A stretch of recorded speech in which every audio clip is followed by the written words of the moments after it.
Hello everyone, this is Neha Vats. कैसे हैं आप सभी लोग? आई होप सब लोग बहुत अच्छे होंगे और एक्साइटेड होंगे रूल नंबर 16 के लिए। ओके, देखते हैं आज क्या है रूल नंबर 16 में हमारे लिए। यहाँ पर लिखा हुआ है सम वर्सेस एनी।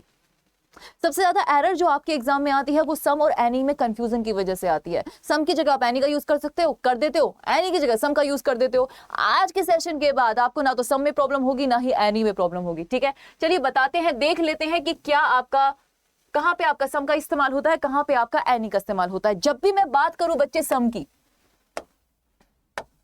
जब भी मैं बात करूं सम की, तो याद रखिए सम एक ऐसा वर्ड होता है जिसका मतलब क्या होता है, थोड़ा थोड़ा सा। वही हिंदी वाला जो होता है हमारा, थोड़ा सा। ठीक है, वो क्वांटिटी में भी हो सकता है, नंबर्स में भी हो सकता है। ठीक है, हाँ। अब सुनो, सम का मतलब होता है थोड़ा, तो याद रखिएगा ये हमेशा किस सेंटेंस में यूज हो सकता है, एफर्मेटिव। सिर्फ हमेशा एफर्मेटिव सेंटेंस में इसका इस्तेमाल किया जा सकता है। ठीक है, हाँ। एफर्मेटिव सेंटेंस में किसका यूज होता है, सम का इस्तेमाल होता है। जब मैंने बात करी एनी का, एनी का किसमें इस्तेमाल होता है, या तो सेंटेंस नेगेटिव होना चाहिए। नेगेटिव कैसे बनता है, जैसे ही नो, नोट, नेवर जैसे शब्द किसी सेंटेंस में आते हैं वो किसी को क्या बना देते हैं, नेगेटिव बना देते हैं। तो या तो सेंटेंस नेगेटिव होना चाहिए या फिर सेंटेंस इंटेरोगेटिव होना चाहिए। ठीक है, या तो सेंटेंस आपका ना, नहीं, नो, नोट, नेवर जैसा होना चाहिए, या फिर सवाल जैसा होना चाहिए, क्वेश्चन मार्क होना चाहिए, इंटरोगेटिव होना चाहिए, सवाल पूछा जाना चाहिए उसमें। ठीक है, वहां पर किसका इस्तेमाल करते हैं, एनी का यूज करते हैं। अगर मैं आपको सेंटेंस बोलूं, मैंने बोला आई हैव सम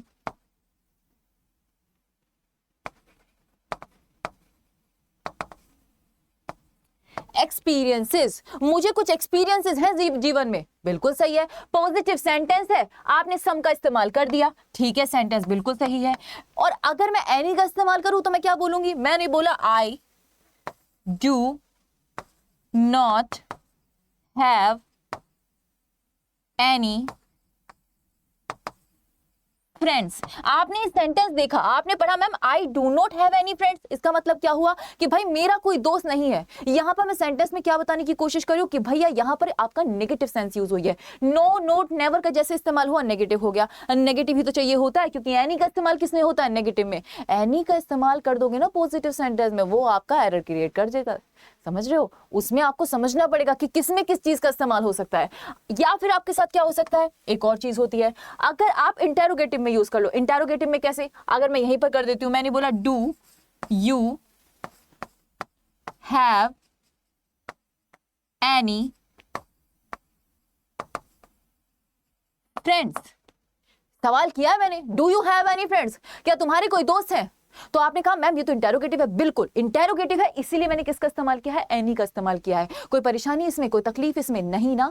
ये आपका प्रॉपर कॉन्सेप्ट होता है, आपको बस ये समझना पड़ेगा कि बच्चा सम आएगा तो पॉजिटिव सेंटेंस होना चाहिए जिसे आप अफर्मेटिव कहते हैं। एनी आएगा तो या तो वो नेगेटिव सेंटेंस में हो सकता है, या फिर इंटेरोगेटिव, या तो नो, नोट, नेवर हो, या फिर आपके सवाल किया जाए उस क्वेश्चन में। ठीक है, वहां पर आपका किसका इस्तेमाल होगा, एनी का इस्तेमाल होगा।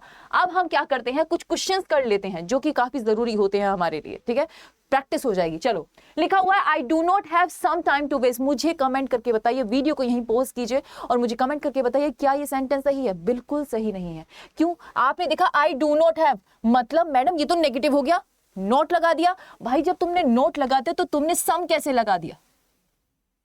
सम का इस्तेमाल तो पॉजिटिव सेंटेंस में होता है, तो ये क्या हो जाएगा, आई do not have any time.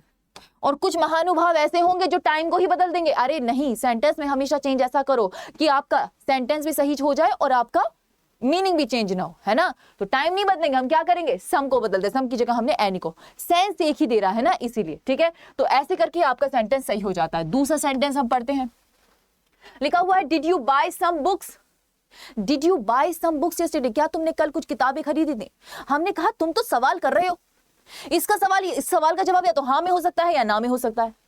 भाई मैंने कहा डिड यू बाय सम, इसका सवाल या तो इसका जवाब जो होगा या तो हाँ में होगा या ना में होगा। इसका मतलब सवाल तो है, अगर सवाल है तो इसने सम लगा दिया है बच्चा। अगर सम लगा दिया है तो आपका क्या हो जाएगा, गलत हो जाएगा। क्या आना चाहिए इसमें, हमेशा क्या आना चाहिए, एनी आना चाहिए, क्योंकि एनी का इस्तेमाल किस में होता है, इंटेरोगेटिव सेंटेंस में होता है। अभी समझाया था आपको, होता है नहीं होता है। हाँ, नेक्स्ट क्वेश्चन पढ़ते हैं, लिखा हुआ है did she make some mistake, क्या उसने कुछ गलतियां करी हैं?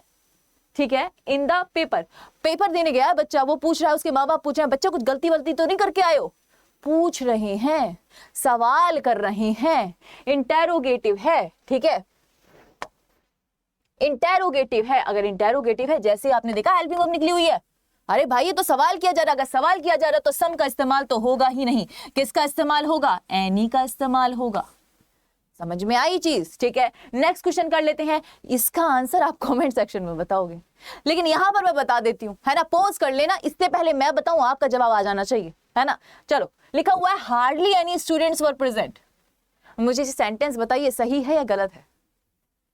अब आप कहोगे मैम नो नहीं आ रहा कहीं, नोट भी नहीं आ रहा कहीं, क्वेश्चन मार्क भी नहीं है, मतलब फिर तो पॉजिटिव सेंटेंस है, और अगर पॉजिटिव सेंटेंस है तो सम लगा दो। अरे वही तो मात खा गए, अंग्रेजी यही तो खेलती है, आपका एग्जामिनर यही तो आपका जाल बिछाता है।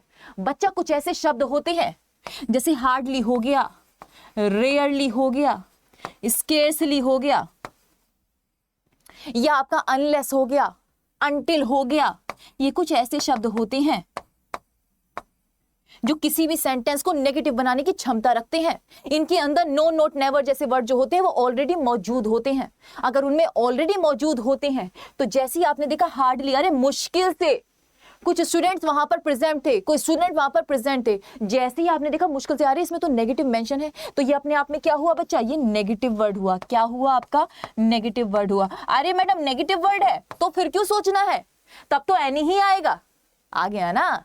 यहां पर मात खाता है, इसीलिए कुछ चीजों को डीप में समझना बहुत जरूरी होता है। आने वाली क्लास में कुछ रूल्स में मैं ये भी बताऊंगी कि कौन से ऐसे वर्ड होते हैं जिसमें आपका नेगेटिव यूज होता है, ठीक है ना। अभी के लिए इतना जान लीजिए कि यहां पर हार्डली आपकी नेगेटिव की सेंस दे रहा है, इसीलिए एनी का यूज यहां पर बिल्कुल सही है। अगर हार्डली नहीं होता तो यहां पर सम आ जाता, है ना। हाँ, तो आपका ये 4 हो चुका है। अब आपको क्या करना है, देखो मेरा काम हुआ खत्म इस वाले सेशन का, आपका काम होता है शुरू। अब क्या, आपको पहले एक सेंटेंस दे रखा है, करेक्ट करके बताना। सम और एनी का कॉन्सेप्ट है, मैं देखना चाहती हूँ कि कितना आपका कॉन्सेप्ट क्लियर हुआ है। आपको मुझे एरर फाइंड आउट करके बतानी है कि कौन से पार्ट में एरर है, ठीक है। चलो दूसरा क्वेश्चन क्या है, दूसरा क्वेश्चन है आपका ये वाला, इसमें भी आपको एरर फाइंड आउट करके बतानी है कि भाई कौन से पार्ट में एरर है। जल्दी से देख लीजिए, इसे अच्छे से निहार लीजिए और यहीं पर वीडियो को पॉज कर दीजिए, क्योंकि इसके बाद की जो स्लाइड है ना, उसमें मैंने आपके लिए क्या लिखा हुआ है, उसमें आपके आंसर्स हैं। बड़े परेशान होते हो ना, कहते हो कि मैडम कैसे पता चलेगा हमारा आंसर सही है, नहीं पता चलेगा ना बच्चा, क्योंकि यहां नेक्स्ट स्लाइड में आपको मैंने आंसर दे रखे हैं। कॉन्सेप्ट क्लियर है, प्रैक्टिस हो चुकी है, खुद से क्वेश्चन सॉल्व करना और मुझे बताना कितना अच्छा लगा ये आपको रूल नंबर 16 और कितनी कॉन्सेप्ट में क्लैरिटी आई है और कितने एक्साइटेड हैं आप रूल नंबर 17 के लिए। चलिए मिलते हैं फिर नेक्स्ट क्लास में।